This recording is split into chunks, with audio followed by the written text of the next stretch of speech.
청취자 여러분 안녕하세요. 오늘 정말 흥미로운 자료들을 가지고 오셨어요. 네, 안녕하세요. 2025년 대선 주요 후보들의 AI 정책이라니, 와, 이거 정말 대한민국의 미래가 달린 중요한 문제잖아요. 맞습니다. 이번 선거에서 AI가 정말 핵심 키워드 중 하나로 떠올랐어요. 그렇죠. 후보마다 AI를 보는 시각이나 뭐랄까 해법이 상당히 다른데요. 자료를 보시면 그 전략적인 차이가 아주 흥미롭게 드러납니다. 어떤 청사진을 그리고 있는지 그 차이점을 명확히 짚어보시죠. 자, 가장 먼저 눈에 띄는 후보는 이재명 후보, 더불어민주당인데요. 네, 자료를 보니까 AI 대전환 AX라고 하던데 이걸 전면에 내세우면서 AI 3강 도약을 목표로 하고 있네요. 상당히 야심찬 목표 같은데 구체적으로 어떤 내용인가요? 네, 이재명 후보는 그 AI 대전환, 그러니까 전반에 AI를 접목해서 국가 경쟁력을 확 높이겠다 이런 구상이에요. 그래서 이걸 위해서 민간 투자 100조 원 유치, 그리고 자료에 따르면 고성능 GPU 있잖아요. 네네, GPU. 이걸 5만 개 이상 확보하겠다 이런 대규모 인프라 구축을 약속하고 있어요. 와, 5만 개요? 네. 그리고 모두의 AI 프로젝트 같은 것도 이제 포용성을 강조하는 부분이고요. 실제로 10대 공약 중에 이걸 1순위로 꼽을 만큼 정책적인 무게를 두고 있죠. GPU 5만 개면 저기 어느 정도 규모인 거예요? 그게 진짜 가능한가요? 자료상으로 실현 가능성에 대한 평가는 좀 어떤가요? 5만 개 확보는요, 현재 우리나라 최고 수준의 AI 연구시설 몇 개를 합친 것보다도 훨씬 큰 규모예요. 아, 정말요? 네. 그래서 자료 분석에 따르면 이 정도 물량을 확보하는 것 자체가 글로벌 공급망을 고려했을 때 상당히 도전적인 과제다. 그래서 낮은 평가를 받고 있더라고요. 아, 낮음. 네. 그리고 그 100조 원 민간 투자 유치 있잖아요. 그것도 중간 정도로 평가되고요. 그것도 쉽지 않군요. 그렇죠.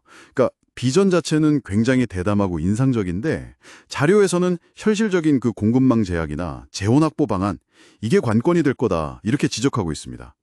그렇군요. 확실히 큰 그림을 그리는데 현실적인 부분은 좀 체크가 필요하다.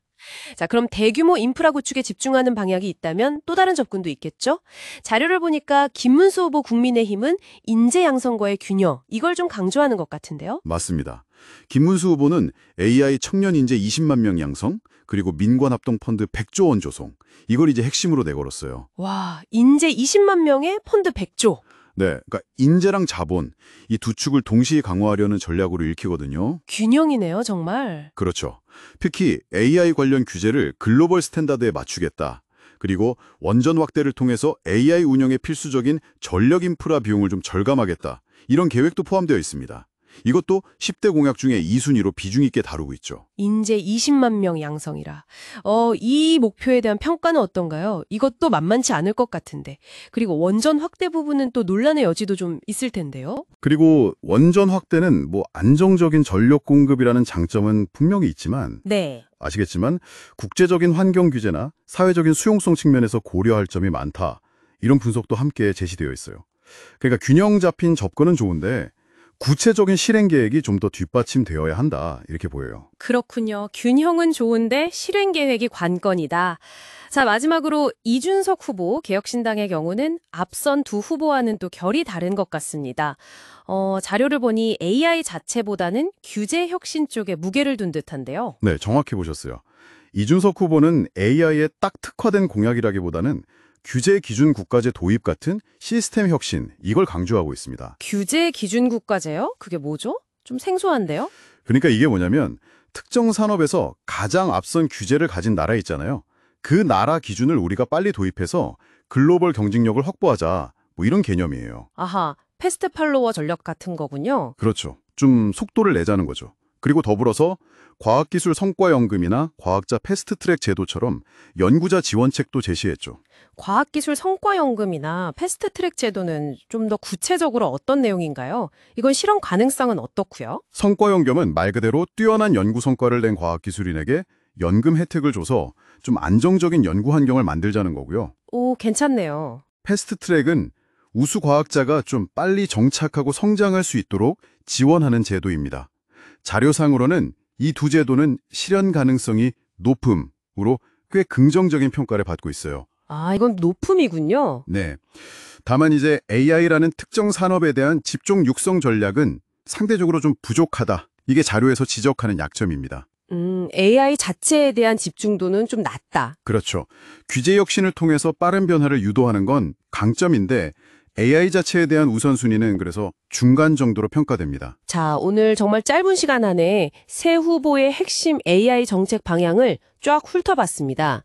정리하면 이재명 후보는 대규모 인프라 투자의 방점, 김문수 후보는 인재와 인프라의 균형, 그리고 이준석 후보는 규제 혁신과 연구자 지원, 이렇게 각각 초점을 맞추고 있다는 거군요. 네, 그렇습니다. 각 후보 정책의 강점과 약점, 그리고 현실성에 대한 평가는 자료에 잘 나타나 있습니다. 여기서 끝내기 좀 아쉬우니까 오늘 저희가 짚어드린 내용 외에 청취자 여러분께서 한 가지 더 생각해 보실 질문을 던지면서 마무리하고 싶습니다. 오, 어떤 질문이죠? 그러니까 각 후보가 제시한 구체적인 목표 달성 여부와는 별개로요. 이들이 추진하려는 그 접근 방식 자체 있잖아요. 네, 방식. 예를 들어서 대규모 하드웨어 중심으로 갈 거냐, 아니면 규제 완화를 통해서 시장 자율성을 믿을 거냐, 또는 인재 육성에 집중할 거냐 하는 바로 그 방식 자체가 장기적으로 대한민국 AI 생태계에 어떤 예상치 못한 영향을 미칠 수 있을까 하는 점입니다. 단순히 공약 달성률 문제가 아니라 그 방향성 자체가 가져올 파급 효과. 그렇죠. 그 전략적 선택이 가져올 더 넓은, 어쩌면 예상치 못한 결과들에 대해서 한번 고민해 보시는 것도 의미 있을 것 같습니다.